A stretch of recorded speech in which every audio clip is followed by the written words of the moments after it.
Sr. Endler, próxima testemunha. Poderia dizer seu nome e experiência para os autos? Meu nome é James Warner Wallace. Sou detetive aposentado de homicídios do Condado de Los Angeles. O senhor é autor do livro O Caso do Cristianismo? Sim, eu sou. Pode contar para o tribunal o subtítulo do livro, por favor? Um detetive de homicídios investiga as alegações dos evangelhos. Seria correto dizer que seus deveres como detetive de homicídios incluem investigar casos já encerrados? Sim, essa é a minha especialidade. A maioria deles não é resolvida com testes de DNA? Protesto. Conduzindo. O advogado está testemunhando de novo. Eu vou reformular. Desses seus casos encerrados, quantos foram solucionados através do DNA? Nenhum. Isso é popular na TV, mas nosso departamento nunca teve a chance de solucionar um caso pendente com DNA. E como esses casos são solucionados? Examinando alegações de testemunhas oculares, alegações que foram feitas muitos anos antes, mesmo que muitas vezes as testemunhas já tenham falecido. Perdoe minha ignorância, Sr. Wallace, mas como isso é possível? Nós temos algumas técnicas que usamos para testar a confiabilidade de uma testemunha, incluindo uma coisa chamada análise forense de declaração. Essa é uma disciplina com a qual examinamos as declarações de testemunhas oculares, procurando o que elas escolhem minimizar, o que elas escolhem enfatizar, o que elas omitem, como elas estendem ou encurtam o tempo. E quando examinamos esses relatos de testemunhas oculares, geralmente sabemos quem está mentindo, quem está dizendo a verdade e até quem é o culpado. E o senhor já aplicou essas técnicas fora da alçada ou do âmbito oficial?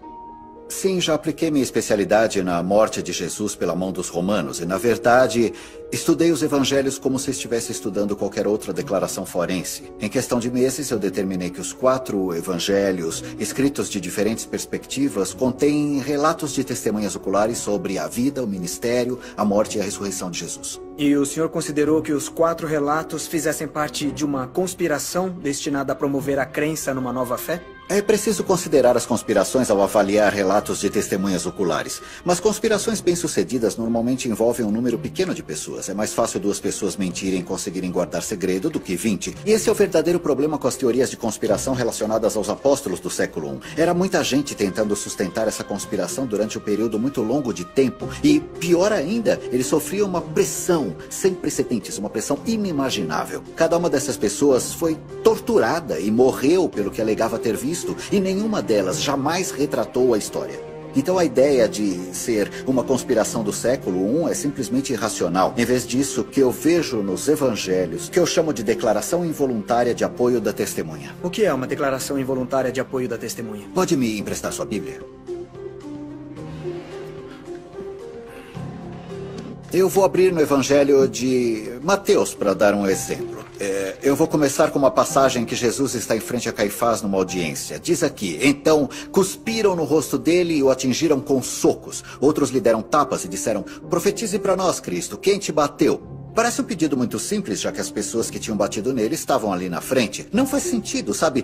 Por que seria profetizar dizer quem bateu nele? Mas só quando se lê Lucas que se obtém a resposta. Ele disse: os homens que vigiavam Jesus começaram a zombar e a bater nele. Eles o vendaram e exigiram: profetize quem te bateu. Então agora sabemos por que foi um desafio. Porque Lucas nos conta que Mateus esqueceu que ele estava vendado durante os acontecimentos. E isso é muito comum, esse tipo de apoio involuntário da testemunha que dá detalhes sobre o que a primeira testemunha esqueceu. Depois de anos examinando esses evangelhos, usando o modelo que eu uso para determinar se uma testemunha é confiável, eu concluo que os 4 evangelhos neste livro contêm relatos confiáveis das próprias palavras de Jesus. E isso inclui as declarações citadas pela senhorita Wesley na sala de aula? Certamente. Obrigado, detetive. A testemunha é sua.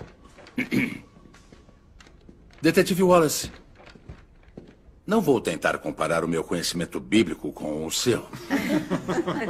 Mas não é verdade que esses relatos dos evangelhos variam muito no que dizem? Que existem inúmeras discrepâncias entre esses relatos? Absolutamente. Mas é exatamente o que devemos esperar. Eu não entendi isso. Relatos de testemunhas oculares sempre diferem na maneira em que elas se lembram da história. São diferentes perspectivas geográficas com suas histórias, até mesmo onde estavam no local. Quando eu examinei os evangelhos, estava tentando determinar se os relatos eram precisos e confiáveis, apesar das diferenças que encontraria entre eles. E como cristão devoto, o senhor sente que conseguiu? Sr. Kane, acho que me entendeu mal. Quando comecei o estudo, eu era um ateu devoto. Comecei a examinar os evangelhos como um cético convicto, não como um crente.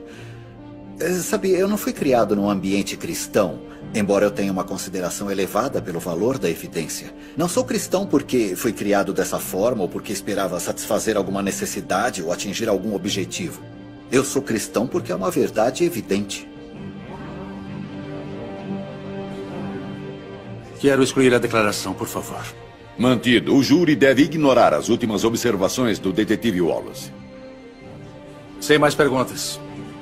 A testemunha está liberada. Obrigado, meritíssimo.